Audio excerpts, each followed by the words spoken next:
A pleasant bienvenue to you all across the United States and Canada and everywhere else. I'm Shane Harris, bringing you the first season finale of Shane Harris Tonight. Yes, this is the last one for 2024 because we got Christmas or Hanukkah coming up. And of course, New Year's. So we may be wondering, what kind of show would I decide to talk about to end this year?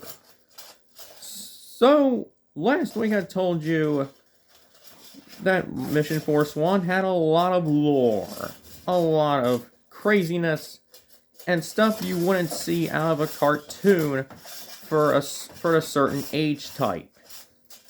Apparently the French had that same idea, except bring a TV-14-like vibe into a TV PG product. Well, this is where it gets interesting. Let's talk about Code Lyoko. This is a series that made its debut in 2003. Yes, 2003 for you people who speak Francais, and 04 for us English people. Now, initially, it had 2 pilots be produced. 2 of them. One in 2000, known as The Kids Make Their Own Movies, which is a pretty interesting, minute-long project that they done for the Annecy Film Festival. And then you have the 2001 short, Garage Kids. Infinitely the definitive pilot toward the entire project. Initially, the series was slated for just 1 season and 26 episodes.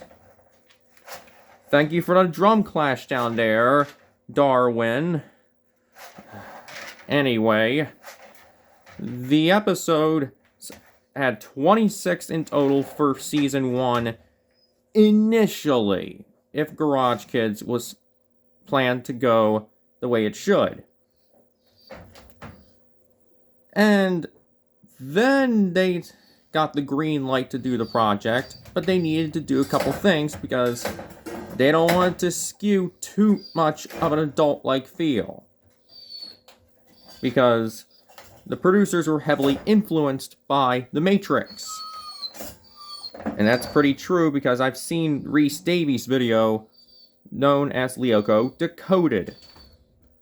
So, consider the people in question that basically give us the characters.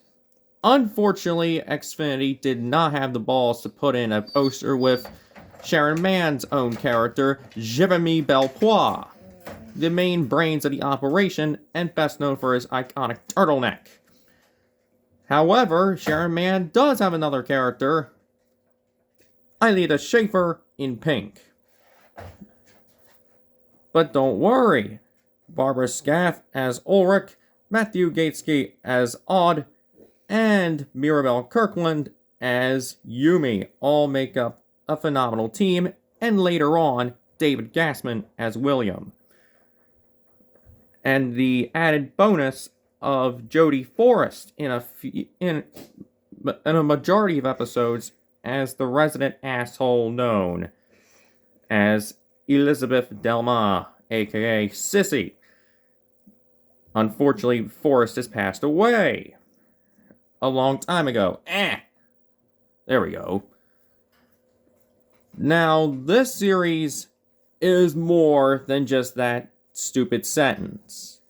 This isn't your average group of students who try to uncover a parallel universe that can literally fuck up the French. This is a story that has a lot of details, and one that's executed beautifully, with a theme song for the English market done by Noam Kanyel, who is great friends with Hayam Saban, and also, as you can see, a mixture of good 2D animation with 3D animation that would actually be refined.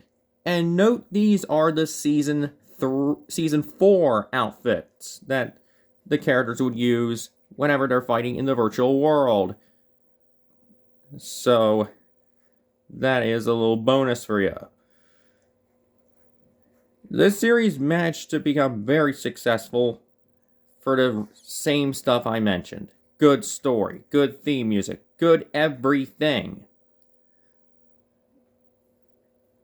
However, they did plan a 5th season, but unfortunately it was not canon. If you may remember Code Lyoko Evolution, which had great CGI for its virtual world characters, but the rest was not that good. Other than the fact that the people who did Yumi and Ulrich on that live-action mess actually got married, and they had their first baby like a couple years ago. Yes. That's probably like the only thing good to come out of it. This series is an international icon. And you may be wondering, well, Shane Harris, if this series is mainstream over there, how come it's on your show? A series that's not about mainstream cartoons. Well, it's because here in the United States, when it was brought over to this market by Cartoon Network, under license to France Television and the now defunct Dargaud Media, it had some stiff competition. Very stiff competition on Cartoon Network itself. Because at this time, you had Foster's, you had Class of 3000, you had the original Teen Titans. Literally everything was put up against this series. And it was given a okay-like time slot within the Toonami block. Actually, no, Maguzi. Shit, why did I say Toonami? I don't know. They both did stuff in the afternoon back then. But the series did very well, but it was lost in a sea of other good shows. So, hence the reason why it's on this series. Shane Harris Tonight, because, well, in the United States, it's a fad. While in France, it's still a living legend. And you may be wondering, the merch is insane. There's plenty of it. Fan art is aplenty as well. And also, a little bonus for ya, Dargaud actually made a few DVDs of the series, and so did Dallas-based Funimation as well.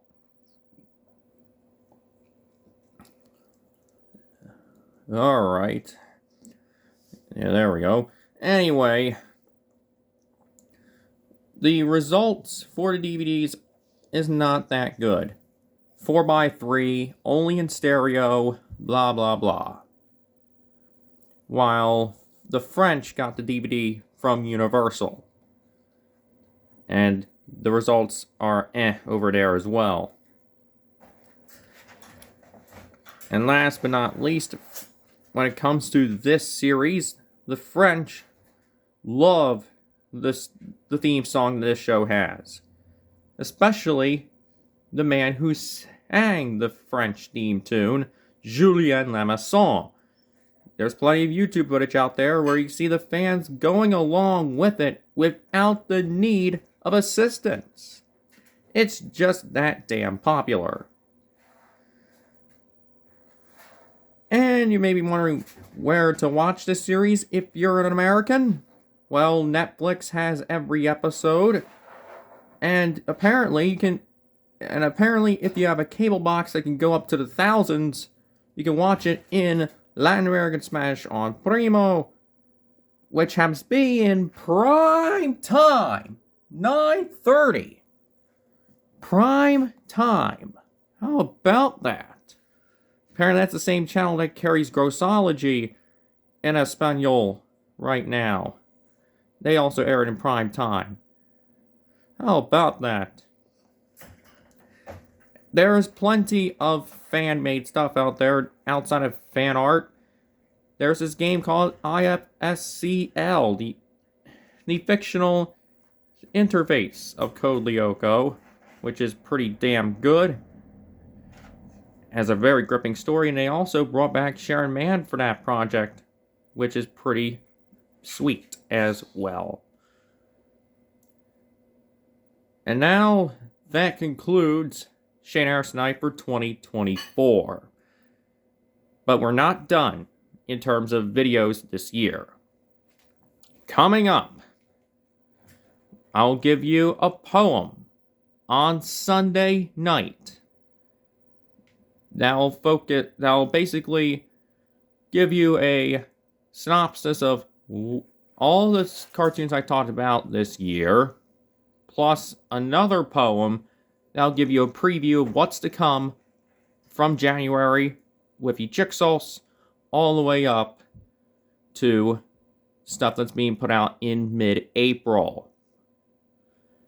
And also, there is a few NASCAR Thunder 2004 cars that I decided to make changes to.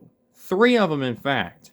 You'll see them in separate shorts all next week. So, get ready. But for now, I'm Shane Harris, wishing you a very Merry Christmas, and also a Happy Hanukkah, and, of course, a Happy New Year. Till then, au revoir.